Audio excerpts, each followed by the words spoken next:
Hi, this is Mrs. Moore, and today we're going to talk about 11.1 areas of triangles and parallelograms.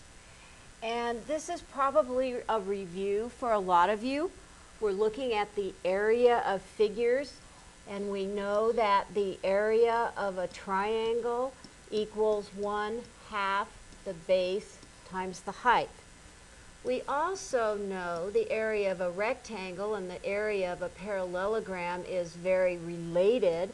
We say that the area of a parallelogram is base times height. Our first example is find the area of the parallelogram RSTU. Well, if we know this is a parallelogram, we know that opposite sides are congruent. We may need that piece of information. We also need to know that this 20 could be anywhere between the two parallel lines, so we know that the height of the whole parallelogram as well as the triangle is 20.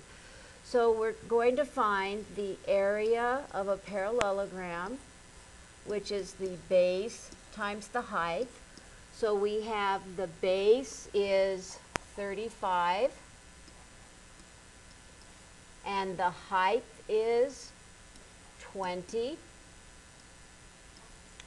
And when we multiply those two together, we get 700 square units.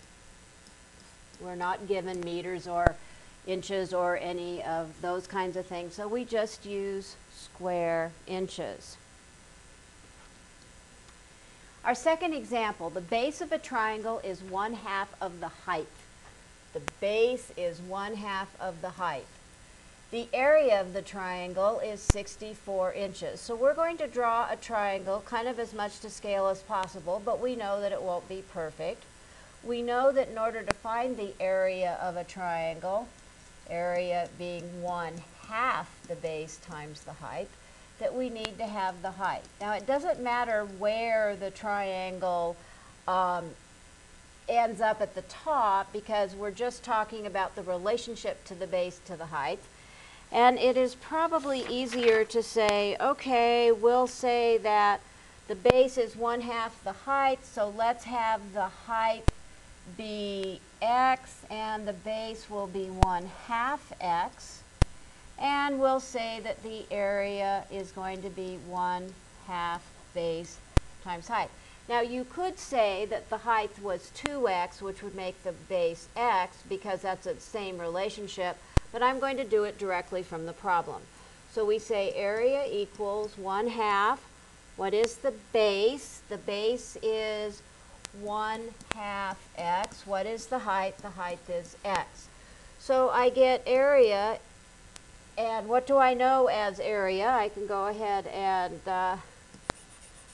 put 64 equals 1/2 of 1/2 x times x. So 64 equals 1/4 x squared. Multiplying both sides by 4 to get rid of that fraction, I have 256 equals x squared. If I take the square root of both sides, I get x equals plus or minus 16, because we're taking the square root. But we know we're not going to use negative, because negative doesn't mean anything in length. So we have x equals 16. I need to be sure to answer the question, find the base and the height.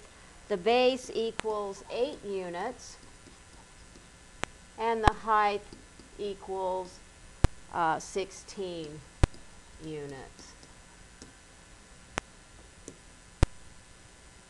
Okay. Let's continue with our next and last example. And we're going to continue this with in our next video.